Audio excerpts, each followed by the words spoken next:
Who did you murder? Jeffrey Owens. Jeffrey Owen? Yes, sir. Why did you murder him? I was a 16-year-old kid.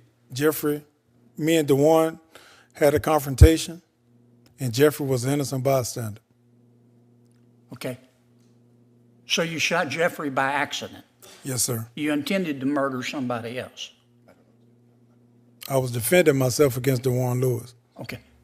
Mr. Lewis, you shot at Mr. Lewis? Yes. And you missed? Yes, sir. And you hit Mr. What was his name? Mr. Jeffrey Owens. Mr. Owens? Yes, sir. Did Mr. Owens have a mother? Welcome back to Right View Nation, the home of truth, accountability, and unapologetic American values. If you're tired of soft talk, fake compassion for criminals, and the left's obsession with feelings over facts, then you've landed in the right place. Hit that subscribe button, because today we're diving deep into something that should make every law-abiding American furious. What I just watched wasn't just a conversation. It wasn't a hearing. It wasn't justice. It was a clown show, a disgraceful example of how far the leftist narrative has gone to coddle criminals and ignore the pain of victims and their families. Let's get this straight. What crime did you commit? Second-degree murder and attempted second-degree murder. Okay. Who did you murder? Jeffrey Owens. Jeffrey Owen? Yes, sir. Why did you murder him? I was a 16-year-old kid. Jeffrey, me and DeWan had a confrontation, and Jeffrey was an innocent bystander. Okay. So you shot Jeffrey by accident? Yes, sir. You intended to murder somebody else? I was defending myself against DeWan Lewis. Okay. Mr. Lewis, you shot at Mr. Lewis? Yes. And you missed? Yes, sir. And you hit Mr. What was his name? Mr. Jeffrey Owens. Mr. Owens? Yes, sir. Did Mr. Owens have a mother? I think everybody born in the world has a mother. Yeah. But was his mother alive when Yes. you killed him? She's still alive. Okay. Did Mr. Owens have a father? Yes, Who was sir. alive when you killed him? I don't know about his father's. You never checked? I mean, as a prisoner in Louisiana, you cannot check on those Did type of Mr. things. Owens have any brothers or sisters? Yes, he did. Okay. How many? I don't know. Okay. You mentioned that your mother cried when you were sent to Angola. Do you know how Mr. Owens' mother felt? Have you ever reached out to them? May I ask you a question, Senator? Well, answer mine first. I would answer yours. Okay. And you asking me questions that an incarcerated person cannot answer. I don't know what Jeffrey Owens' mother did, but human anatomy tells me that, yes, his mother had to cry because she lost a son that she brought into the world. Okay. Yes, his father, if he was living, he should have cried. His brother cried.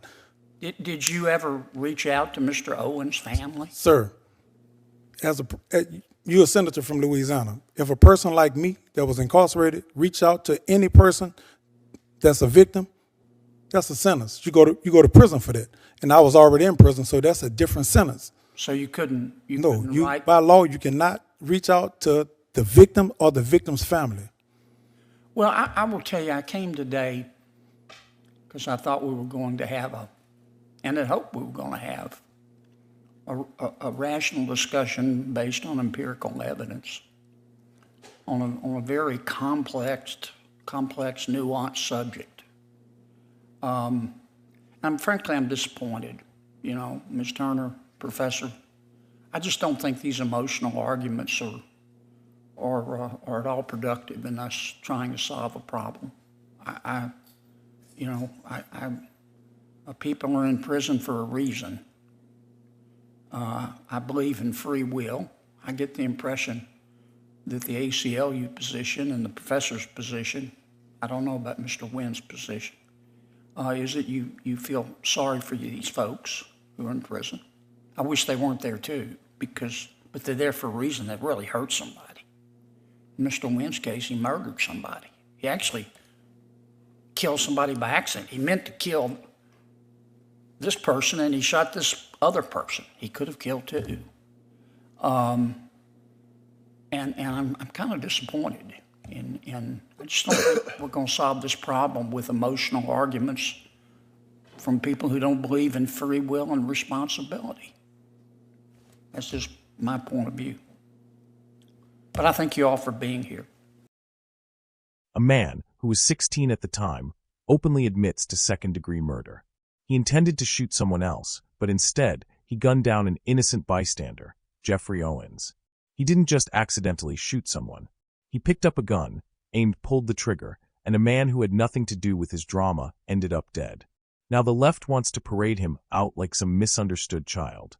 They want to soften the crime, saying, he was just a kid. He didn't mean it. He was defending himself. I'm sorry, since when is firing a deadly weapon into a public space a form of self-defense? Since when did murder become a political sob story? Here's what the left won't tell you. It doesn't matter that he was 16. It doesn't matter who he was trying to hit. A man died. His name was Jeffrey Owens. He had a mother, possibly a father, siblings, a whole family. But they don't matter to the progressive crowd. Because in their warped worldview, the criminal is the victim, and the actual victim is just a footnote. Now, let's talk about the senator who had the courage to ask real questions. Not feelings. Not, how did you feel in prison? But questions that cut to the bone. Did Jeffrey Owens have a mother? Was she alive when you killed him? Did he have siblings? Have you ever reached out to them? And what do we hear in response? Oh, I couldn't contact the family. It's against the law in Louisiana for an inmate to reach out to victims' families. Give me a break. You can murder someone, but the law protects you from having to face their family? You see, the system is upside down. Victims don't get justice, they get forgotten. Meanwhile, the murderer gets a microphone, a panel of professors, ACLU lawyers, and a room full of sympathizers trying to paint him as the product of a broken society. What about Jeffrey Owens? Where's his story? Where's his justice? And then, just when you think it couldn't get more absurd, you've got the professor types, the ACLU crowd, rolling out their emotional appeals. Oh, he was a kid. He didn't mean to kill him. He's changed. Let me tell you something. The American justice system is not a daycare. It's not about second chances for killers. It's about protecting the public. It's about making sure that law-abiding citizens don't end up as collateral damage in someone else's gang war or personal vendetta. And for the left to say this is emotional. No, the real emotional appeal is pretending that this man is a victim. The truth is, he had a choice. He picked up a weapon. He fired. He ended a man's life. And now, the same crowd that wants to defund police, release prisoners early, and give felons the right to vote from behind bars. These are the ones defending him. Let's talk about free will. You see, this is where the left and patriots like us divide. We believe that people are responsible for their actions. Period. That's the cornerstone of Western civilization. Actions have consequences. You kill someone, you go to prison. That's how it works. But the modern progressive movement has twisted that. To them, no one is ever responsible. It's always society's fault. The school system failed him. Poverty drove him. He had no father figure. Racism held him back. Enough. Millions of Americans grow up poor. Many without fathers. Many face hardship. But they don't go out and kill innocent people in the street. You know why? Because they have morals. Because they have discipline. Because they know right from wrong. And yet, we're supposed to feel sorry for a guy who pulled the trigger? Because he was 16? No. Accountability doesn't end at childhood. When you commit adult crimes, you face adult consequences. Let me be crystal clear. This wasn't just a sad story about one life lost and another behind bars. This is a story about how the left is trying to reprogram the justice system into a social experiment. They're more concerned with rehabilitation than justice. More concerned with the criminal than the victim. More interested in emotional storytelling than the hard, cold truth. That's why they hate facts. That's why they despise accountability. That's why they label people like me, and probably you, if you're still watching, as heartless or extreme. But let me ask you, what's more extreme?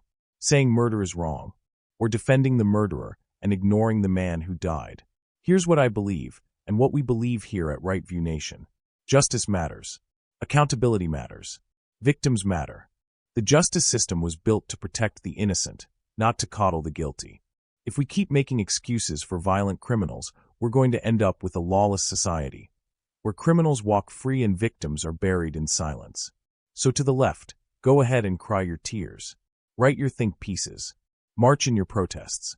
But don't expect the American people to fall for it anymore. Because we see the truth. We speak the truth. And we will never apologize for standing up for it.